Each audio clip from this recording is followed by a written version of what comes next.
Hello, Augsburg members and guests. Over the next 5 weeks, we will have an opportunity to hear faith stories of some of our members.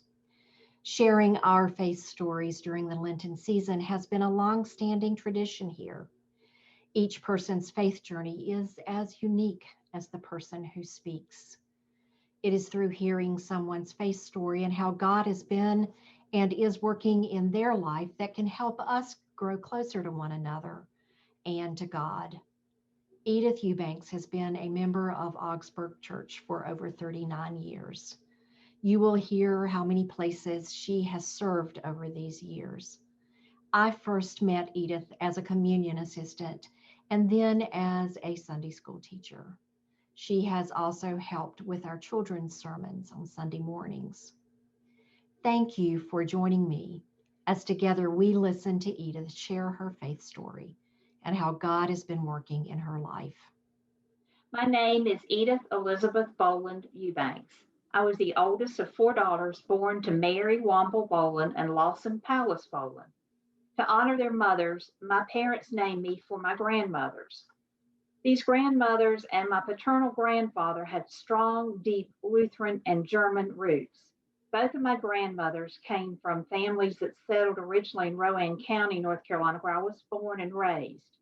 Granddaddy Boland came from the Deutsch Fork of upstate South Carolina. My maternal grandfather was a Methodist from Chatham County, North Carolina, with Irish and English ancestors. Granddaddy and Mama Womble joined the Presbyterian Church in their small town because the closest Methodist church was 10 miles away and they didn't have a car at the time. All 4 grandparents were God-fearing, hardworking folks. Granddaddy Boland was a Lutheran pastor who baptized me on December 21st, 1958 at Lebanon Lutheran Church near Cleveland, North Carolina. My great-great-grandfather gave the land for the first church built there. I grew up going to Sunday school, vacation Bible school, and confirmation classes there, as well as worshiping, singing in the choir, and being part of the youth group. Lebanon was a small country church, so our family was always involved in something. Mama taught adult Sunday school and vacation Bible school. Daddy served on church council and many committees. Granddaddy Womble served as an elder in their Presbyterian church and in later years was listed on the bulletin as an elder emeritus. When our family would visit our Presbyterian grandparents, we always sat down near the front of the sanctuary. The Presbyterian service order was different from the Lutheran one that my sisters and I were accustomed to. When the doxology started, the 4 little Boland girls started gathering up our pocketbooks and sweaters, and we were used to church being over then. Not so.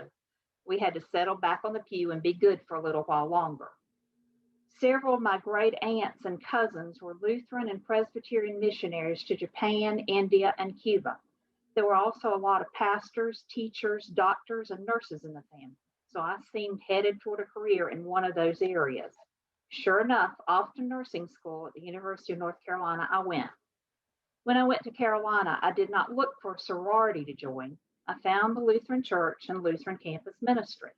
The folks there helped me feel at home. I'd gone from a small rural high school with under 1,000 students and my church where I knew everyone to a huge university, huge to me at least. I was homesick and miserable, but there was Sunday morning discussion group with coffee, 11 o'clock worship, and usually going out to lunch afterwards with some of the other students. Wednesday nights had 5:15 brief Holy Communion followed by a meal in the campus center.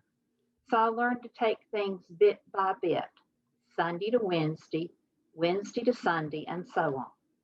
The folks I became friends with there, as well as our campus pastor, John Fogelman, are still some of my best friends to this day.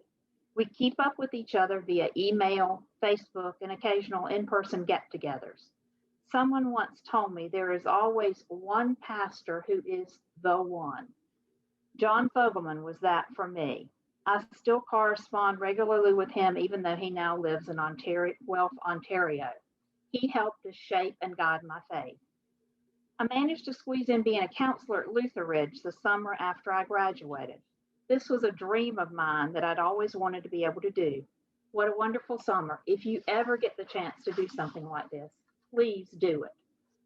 I even went back a couple summers to be camp nurse, just for a week, but it was great to be back there.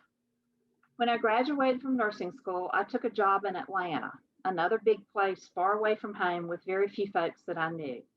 Again, I found a church, actually two of them. Redeemer Lutheran was right up the street from my apartment, but it was not the best fit. So I tried St. John's Lutheran. I wound up joining there and singing in the choir. Then my mama had a return of her breast cancer. She'd had surgery, chemo, and radiation while I was in high school and college. I really did not want to be that far away. Sadly, breast cancer would take my mama's life and that of my sister Ann. My sister Jean and I also have had scares from it as well. So back to North Carolina. I wound up in Winston-Salem working at Baptist Hospital. And what did I do? I looked for a Lutheran church. I tried Epiphany and Augsburg. Augsburg just seemed more comfortable for me. Everyone was friendly and welcoming. Next thing I knew, I was in the choir with Kathy Eppert looking after me. I quickly got involved in the Word and Witness Bible study led by Pastor Ross Ritchie and Pastor Tim Glenham. Women of the ELCA, various committees, serving on church council, and being in Sunday school followed. I've also helped with children's choir and vacation Bible school.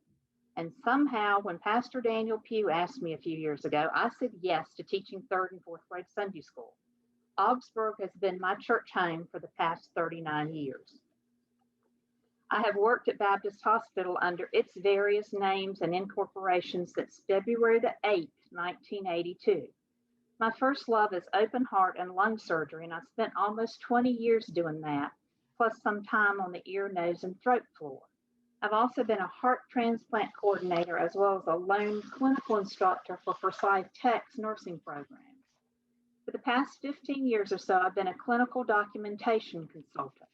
I review medical records to ensure their accuracy and completeness. Thankfully, during the pandemic, I've been able to work at home with occasional visits to the hospital. My husband says I grade the doctor's papers. Oh yes, my husband. James Eubanks is originally from Beaufort, North Carolina. Jim was in a terrible wreck in the North Carolina mountains in 2000. Air Care, the air ambulance helicopter, flew him to Baptist. He was my patient. We ended up corresponding via email and phone calls, then visits, and eventually got married. Pastor Ron Wren and Pastor Shirley Redmond, along with my brother-in-law, Carol Robinson, officiated our wedding at Augsburg. Family and faith have always been very important to me. I grew up in a loving, extended family made up of blood relatives and church folks. My grandparents, parents, aunts, uncles, and cousins, as well as two of my sisters, are no longer with us. But my church family and my faith have sustained me all these years. When good things happen, weddings and births, there have been folks who celebrate with me. When losses occur, there have been folks to hug me and help me continue living. My Sunday school teachers, my pastors growing up, my campus pastor, and the Augsburg pastors, Ritchie, Glenham, Wren, Winkle, Anderson, Redmond, Pugh, Wallner, and Carter, as well as my parents, grandparents, and all sorts of relatives, have helped shape my life and my faith. I hope that I have possibly passed a little of that faith on to my Sunday school and children's choir folks. My sister Mary Frances died suddenly when her son Daniel was 3 weeks old. Our sister Ann and her husband officially raised Daniel, but our daddy, aunts, and uncles, our youngest sister Jean, and I all helped. I have not had any children of my own, but those Augsburg children, as well as my nephews, great-nephews, and great-niece, are like my children and grandchildren. I have learned throughout my life that we are all in this journey together. There are bumps and rough places along the way, but we are not alone. Someone always comes along to help us climb back onto the road, or there is someone who needs us to take them with us on that journey. God is always there, using us to help others as they help us. The destination is not the end point. It is this journey called life that we must enjoy. Thank you for listening.